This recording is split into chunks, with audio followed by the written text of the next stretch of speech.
Hey there.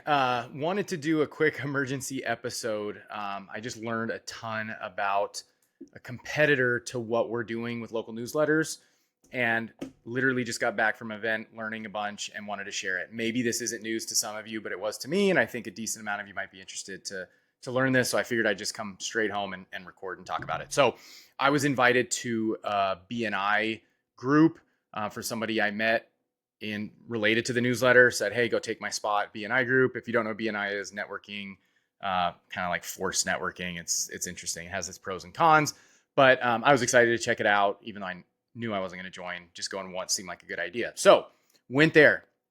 And before it started, you chit chat with people. And I ended up, there was somebody there who has one of those local magazines that's essentially a franchise in our area. So obviously piqued my interest. And she was surprisingly open, although not as much as I would have liked. She kind of clammed up in a few areas, but I had some insights and takeaways that I wanted to share. So the first one, which is not specific, but it just kind of irks me a little bit. Not me personally, but I just feel bad for people like this. But she was not curious at all about what I was doing. Like, did not ask me one question. The one thing she said about what a newsletter was, oh, I don't think people even read newsletters, which is odd because we can track that and we know that 60% of people are reading, if not higher. So it seemed like she was just kind of like writing that off because it's not her business, and so why do you want to feel like you might be doing something wrong, right? Which I think is common for most people. It just, as a curious person, it always bugs me. So anyway, that I think that's relevant in the sense that I think that's common among most people, and that you'll find that, and that's one of the big advantages we have is this is a new model, it's a new concept, and most older traditional people just are not curious about anything new. They just put their head down and do what they do, and they don't care what else is going on around them. So um, in a way, I feel sad for her, but I also know that she's the norm. I'm not. So anyway, but I assume if you're watching this, you are not like that.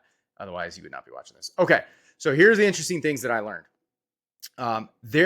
Yes, I knew from common sense that the costs of putting out a magazine are high, but the numbers she gave me just seem like they're way, way higher than I would have expected. So here's what she said. Number one, it's a franchise. I didn't find out what the fee is. I've kind of looked at some of these, and it seems like 10 to 20K is like the upfront normal fee.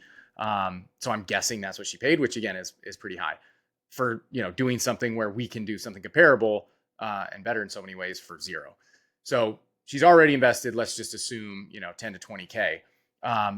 The other big takeaway for the franchising is their fee is 15% of the revenue that you generate via ads. So that's so you're paying a fee and you're paying 15%. So you're only going to get 85% of what you sell. So that seems higher than I would have thought. Now, I think they do a lot of the work for her in terms of like creating the graphics and the ads. I think they do that, and maybe they structure the magazine. I didn't get into it with her too much on what they do. It seemed like they did a decent amount, maybe a little more than I would have thought, but there's even other stuff that they still don't. So here was the big takeaways, and in this one was one where it's not just a city magazine; it is a neighborhood magazine, which is just wild to me that this can be profitable. So one of my big takeaways to spoil this here is she acted like she wasn't making a ton of money, but she is obviously profitable or she wouldn't be doing it. So she's making some money, and her costs are so high that clearly there is a market, a big market for advertisers for this kind of thing, which again, I know some of you super successful ones maybe are doing well at this, but as I'm just starting this journey on monetization, there is a huge appetite to get in front of local residents because she's filling an entire magazine once a month and making enough money to have profit over and above what I'm about to tell you as far as her costs. So the thing that jumped out at me is number one, it's such a small subscriber base. So again, I'm in Texas. The HOAs are bigger. There's a lot of big neighborhoods here, but one of her neighborhoods, I think this is the only one I got the amount, was 1,800 homes. So she's sending out 1,800 magazines. That's like the top amount of potential clients for this. It is a neighborhood specific magazine. And So that to me just seems crazy that like it's so small of a market. Now, of course, this is she's specifically in this franchise. They only do this if you're in a high value neighborhood. So these are all, $800,000 to $4 million homes. So that's good in terms of your target is, on the upper middle class to upper class people. So again, there's value there, but it's just so limiting in the number of people.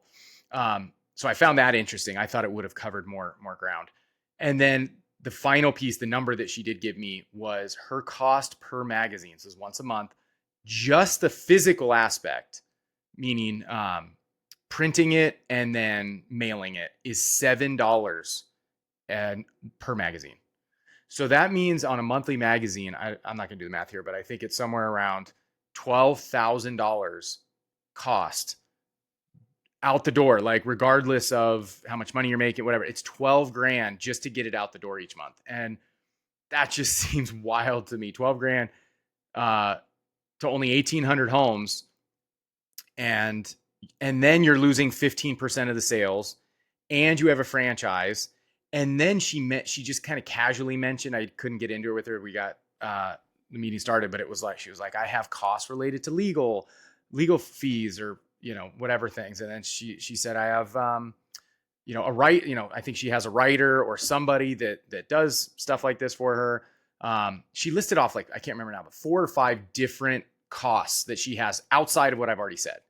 And so it was almost like she was trying to impress upon me. Every time I was shocked at how much she was spending, it was like, nope, that's not it. There's more.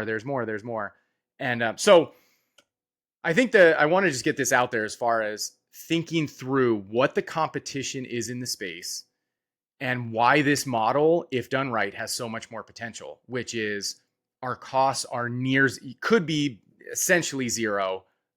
If you want it to be, again, you'd have to get sponsors before you get ads, and you could use your sponsor money for the ad. So there are ways to do it. Let's just say realistically, more what I'm doing, which is, hey, yes, there's a cost, but it is so low compared to what people like this are doing.